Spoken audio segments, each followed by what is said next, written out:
Hello good morning. Welcome to my channel. आज हम लोग आर.एस. अग्रवाल का एक्सरसाइज 10 बी का क्वेश्चन नंबर 21 से लेकर के 27 तक करेंगे। इसके पहले के सारे क्वेश्चंस मैंने अपने बाकी की वीडियो में डाल रखे हैं, ठीक है। आज हम क्वेश्चन नंबर 21 से चालू करेंगे। ये है हमारा question number 21। A property dealer charges commission at the rate of 2% on first 2 lakh rupees, 1% on next rupees 2 lakh and 0.5% on the remaining price. Find is commission on the property that has been sold for ₹5,40,000। तो ये आपका question दिया गया। इसमें क्या क्या दिया गया है? एक प्रॉपर्टी डीलर है जो पहले 2 लाख रुपीज़ पर 2% का कमीशन चार्ज करता है। फिर उसके बाद का जो 2 लाख रुपीज़ है उसमें 1% कमीशन चार्ज करेगा, और जो बाकी जो बचा हुआ प्राइस है उसके ऊपर में 0.5% कमीशन चार्ज करेगा। तो उस व्यक्ति का कमीशन कितना होगा जिसका प्रॉपर्टी बिका? देखिए 5,40,000 में उसका प्रॉपर्टी सोल्ड हुआ है, ठीक है ना। तो उस वो कमीशन कितना लेगा वो डीलर? तो 5,40,000 को मैं 2 लाख, फिर 2 लाख और फिर 1,40,000 ऐसे मैं उसको डिस्ट्रीब्यूट करूँगी ताकि मैं उसके ऊपर में कमीशन जो है वो निकाल सकूँ, ठीक है। तो मैं यहाँ पे सॉल्व करके दिखा रही हूँ कैसे करेंगे इसको। देखिए टोटल प्राइस ऑफ प्रॉपर्टी कितना है? 5,40,000, ठीक है। क्योंकि वो अलग अलग रेट का ले रहा है, इसको मैं इस प्रकार से लिख सकती हूँ, 2 लाख प्लस 2 लाख और प्लस 1,40,000, ठीक है। ये इस प्रकार से मैं इसको बांट दी ताकि मुझे कमीशन निकालने में आसानी रहे। तो कमीशन कितना हो जाएगा? देखिए commission on first 2 lakh rupees is equal to 2%। तो कमीशन निकाल लीजिए।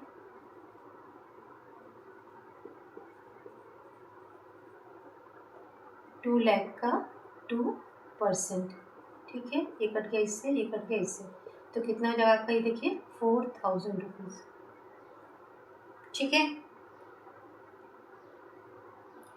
Commission on next ₹2 lakh is equal to 1%। तो कमीशन कितना हो गया? ये परसेंट कमीशन कर देती हूँ। Percent commission on first 2 lakh rupees तो 2% हो गया, 4,000 रुपीज़ हो गया आपका यहाँ पे। और कमीशन यहाँ पे कितना हो जाएगा? 2 लाख का 1%, ठीक है। ये दोनों कट गया इससे, कितना आ गया आपका? देखिए 2,000 रुपीज़, ठीक है। रिमेनिंग मनी कितना था आपका? 1,40,000। तो percent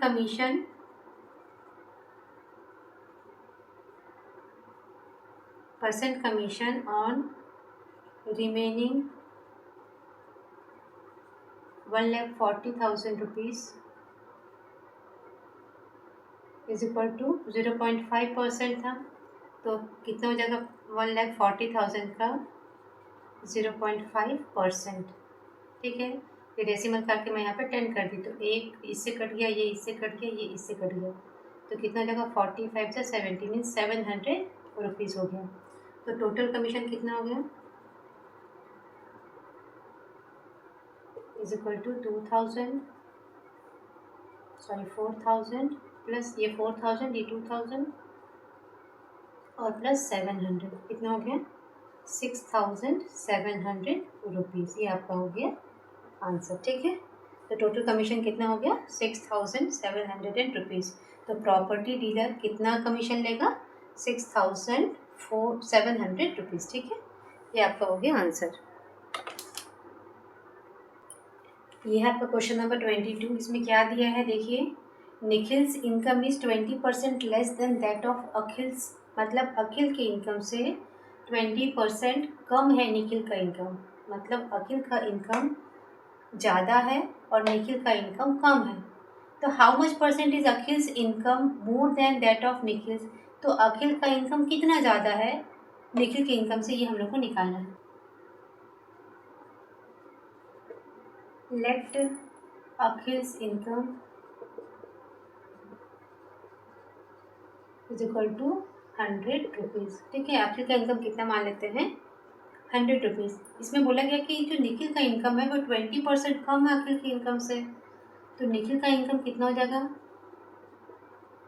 Nikhil's income is equal to 100 minus 20% of 100।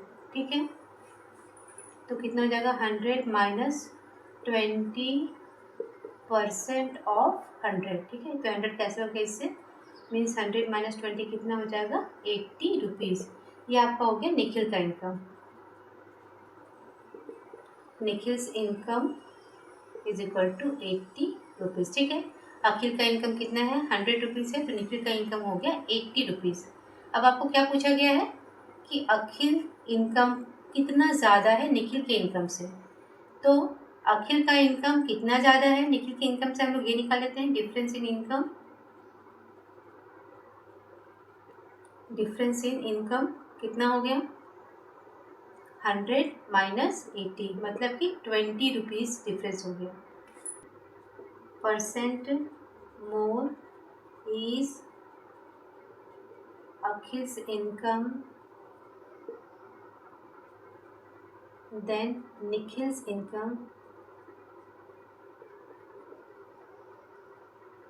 Is equal to, आपका डिफरेंस कितना है 20 डिवाइडेड बाई निखिल का इनकम कितना है 80 रुपीज़ और इंटू 100, तो 24 जा 80 और 4 25 जा, कितना हो गया 25%। तो अखिल का जो इनकम है वो निखिल के इनकम से 25% ज़्यादा है। तो आपका आंसर क्या हो जाएगा, Akhil's income is 25% more than Nikhil's income. ठीक है, अखिल का इनकम कितना ज़्यादा है निखिल की इनकम से 25% ज़्यादा है। ये हमारा क्वेश्चन नंबर 23 है। देखिए इसमें क्या दिया गया है, John's income is 20% more than mister Thomas, मतलब मिस्टर थॉमस का जितना इनकम है उससे 20% जॉन का इनकम ज़्यादा है। ठीक है ना, थॉमस की इनकम से 20% ज़्यादा है जॉन का इनकम। सॉल्यूशन देखिए कैसा निकलता है इसका, मिस्टर जॉन का इनकम 20% ज़्यादा है मिस्टर थॉमस की इनकम से, तो मैं मान लेते हैं कि mister Thomas income is equal to 100 rupees. ठीक है, तो जॉन का इनकम कितना हो जाएगा, John's income is equal to 20% more than Thomas, तो 100 प्लस 20% ऑफ 100, इसका मतलब 100 प्लस 20 इंटू 100 अपॉन 100, ये कट जाएगा इससे, मतलब 100 प्लस 20 कितना हो गया 120 रुपीज़। मतलब जॉन का इनकम 120 रुपीज़ है और थॉमस का इनकम कितना है 100 रुपीज़ है। फिर आपको पूछा गया है कि how much percentage income of mister Thomas, मतलब मिस्टर थॉमस का इनकम जॉन की इनकम से कितना कम है, तो डिफरेंस निकालते हैं ना, डिफरेंस इन इनकम कितना हो जाएगा 120 है जॉन का माइनस 100 है थॉमस का, तो कितना हो जाएगा 20 रुपीज़ का डिफरेंस आ गया। Percent less is mister Thomas income than John's income, तो जॉन की इनकम की तुलना में थॉमस का जो इनकम है वो कितना कम है, तो हम लोग कैसे निकालेंगे, आपका डिफरेंस हो गया ऊपर में, क्योंकि जॉन के इनकम से निकालना है परसेंटेज, तो हम लोग नीचे में जॉन का इनकम लिखेंगे और इंटू 100, ये 0 कट गया इससे, 2 6 जा 12, 2 3 जा 6, 2 50 जा, तो 50/3 मतलब 16 3 जा 48 प्लस 2, तो ये इतना परसेंट है, तो आपका आंसर कितना हो गया, तो यहाँ से लिख दीजिए आपका answer, income of mister Thomas less than that of John is 16% और mister Thomas income is 16 2/3% less than John's income.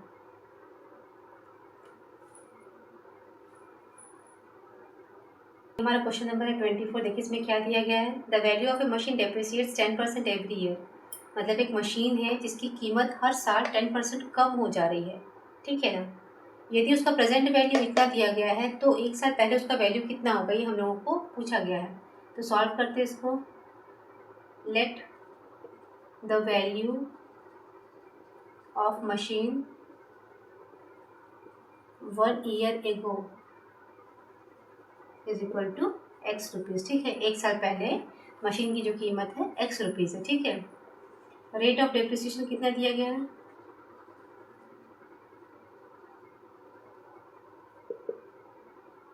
Is equal to 10%। तो एक साल पहले ही दिया गया आपको एक्स रुपीज़, 10% रेट कम हो जा रहा है, मतलब present value is equal to x minus 10% of x. ये आपको दिया गया है 3,87,000, ये आपको दिया गया है। तो सॉल्व करते हैं। X minus 10 into x upon 100 is equal to 3,87,000।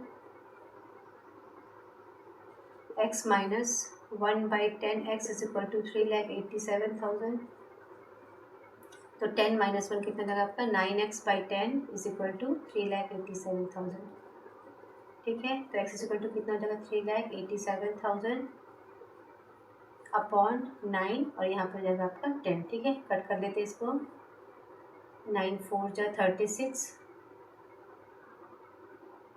9 3 जा 27, और ये 2 3 0 और इंटू 10 कितना लगा आपका, x is equal to 43000 into 10, मतलब 430 और ये 30 मीन्स 4,30,000। ये आपका हो गया आंसर। तो मशीन का रेट कितना था एक साल पहले, 4,30,000। आप आंसर देख सकते हैं यहाँ पे। The value of machine 1 year ago is equal to rupees 4,30,000। हमारा क्वेश्चन नंबर 25 देखिए क्या दिया इसमें। The value of a car decreases annually by 20%। मतलब कार का जो वैल्यू है वो हर साल 20% कम हो जाता है। यदि आज का वैल्यू इसका दिया गया 4,50,000, तो what will be it's value after 2 year. तो 2 साल के बाद में उसका वैल्यू कितना हो जाएगा। चलिए सॉल्व करते हैं इसको। प्रेजेंट वैल्यू कितना दिया गया है, present value of car is equal to 4,50,000, ठीक है। ये आपको दिया गया है। रेट ऑफ डिक्रीज कितना दिया गया है, इज इक्वल टू 20%। मतलब हर साल उसका जो वैल्यू है वो 20% कम हो जा रहा है, ठीक है ना।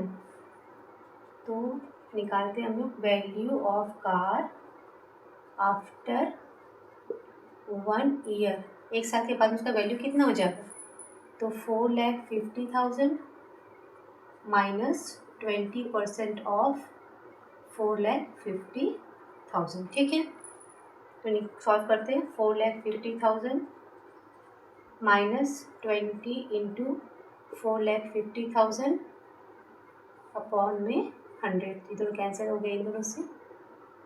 तो 4,50,000 माइनस 45 2 90, और 1 2 3 0, कितना जगह आपका आंसर 3,60,000। ये हो गया आपका एक साल बाद उस कार का कीमत, ठीक है। Value of car after 2 years कितना निकलेगा, 3,60,000 है।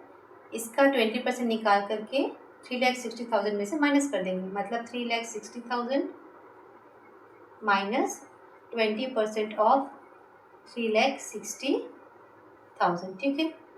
सॉल्व कर लेते हैं। 3,60,000 माइनस 20 इंटू 36,000, 3,60,000 अपॉन 100।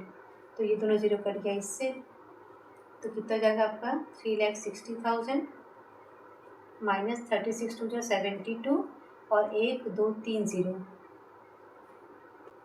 3,60,000 माइनस 72,000 कितना हो जाएगा? 2,88,000। ठीक है, तो ये आपका हो गया आंसर। मतलब कार का वैल्यू 2 साल के बाद कितना हो जाएगा? 2,88,000 रुपीज़। ठीक है, ये क्वेश्चन नंबर 26 में क्या दिया देखिए। The population of A town increases 10% annually. मतलब किसी टाउन का पॉपुलेशन हर साल 10% बढ़ जा रहा है। यदि अभी का पॉपुलेशन इसका 60,000 है तो 2 साल के बाद में इसका पॉपुलेशन कितना हो जाएगा, ये हम लोगों को निकालना है। ठीक है, सॉल्व करते हैं। प्रेजेंट पॉपुलेशन कितना दिया गया है? Present population is equal to 60,000। ठीक है, rate of increase is equal to 10%। ठीक है ना, तो पॉपुलेशन आफ्टर 1 ईयर, 1 साल के बाद में पॉपुलेशन कितना हो जाएगा? 60,000 में 60,000 का 10% ऐड कर देंगे, तो 60,000 प्लस 10% ऑफ 60,000 कितना हो जाएगा? देखिए 60,000 प्लस 10 इंटू 60,000 अपॉन 100। ये कटा इससे, ये कट गया इससे, तो 60,000 प्लस 6,000। ठीक है, यहाँ पर कितना हो जाएगा? 66,000। मतलब 1 साल के बाद में पॉपुलेशन कितना हो जाएगा? 66,000। ठीक है ना, population after 2 years is equal to, फिर 10%, इसका 10% बढ़ जाएगा। मतलब 66,000 प्लस 66,000 का 10%, ये कट जाएगा इससे, ये कट जाएगा इससे, कितना हो जाएगा? 66,000 प्लस 6,600। ठीक है, कितना जाएगा आपका आंसर? देखिए 00627, मतलब 72,600 ही उसका पॉपुलेशन जाएगा। तो population of town after 2 years is equal to 72,600। ये आपका हो गया आंसर। ये क्वेश्चन नंबर 27 है। देखिए इसमें क्या दिया गया है। Due to an increase in the price of sugar by 25%, मतलब शुगर का जो प्राइस है वो 25% बढ़ गया है। तो by how much percent must a house holder decrease the consumption. तो एक हाउस होल्डर को कंजम्पशन कितना % कम करना पड़ेगा ताकि शुगर के एक्सपेंडिचर में कोई भी इंक्रीज ना हो। ठीक है ना, मतलब ये हुआ कि शुगर की कीमत बढ़ गई है, लेकिन उस हाउस होल्डर को उसके ऊपर में जो एक्सपेंडिचर है उसको बढ़ाना नहीं है, तो वो कितना % कंजम्पशन को कम कर देगा, ये हम लोगों को फाइंड करना है। ठीक है, सॉल्व करते हैं। तो let the price of 100 kg of sugar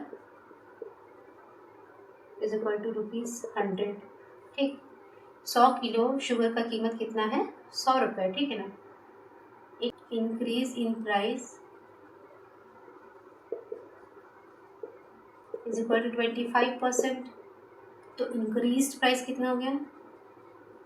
increase price is equal to 100 plus 25, मतलब 125 रुपीज़। ठीक है, पहले क्या था, 100 रुपीज़ में वो 100 किलो खरीदता था। ठीक है, लेकिन अब क्योंकि रेट बढ़ गया 125 है, तो अब वो कितना खरीदेगा? तो कैसे फाइंड आउट करेंगे हम लोग इसको? देखिए, earlier he bought for 100 rupees 100 kg, मतलब पहले वो 100 रुपीज़ में 100 किलो खरीदता था। ठीक है, बट अभी कितना खरीद रहा है? Now he bought for 125 rupees 100 kg, मतलब अभी उसको 100 किलो खरीदने के लिए 125 रुपीज़ खर्च करना पड़ रहा है। तो for 1 rupees he bought how much kg? 100 upon 125 kg। Therefore, for 100 rupees he bought 100 upon 125 into 100 kg। ठीक है, तो 25 5 जा 25 4 जा 5 2 जा 10 0 मीन्स 80 kg, मतलब 100 रुपीज़ में अब वो कितना खरीद पा रहा है? 100 kg। तो डिक्रीज़ कितना हो रहा है consumption? Decrease in consumption is equal to, पहले 100 kg था, अभी 80 kg हो गया, कितना हो गया 20 kg डिक्रीज हो जा रहा कंजम्पशन में। हम लोग को निकालना है परसेंटेज डिक्रीज। तो 20, पहले तुम्हारा 100 था परसेंट, तो कितना हो जाएगा आपका 20%, मतलब कंजम्पशन कितना परसेंट कम हो जा रहा है 20% कम हो जा रहा है। ठीक है, percentage decrease in consumption is equal to 20%। Answer लिख लीजिए, percent decrease in consumption of sugar is equal to 20%। ये आपका हो गया आंसर।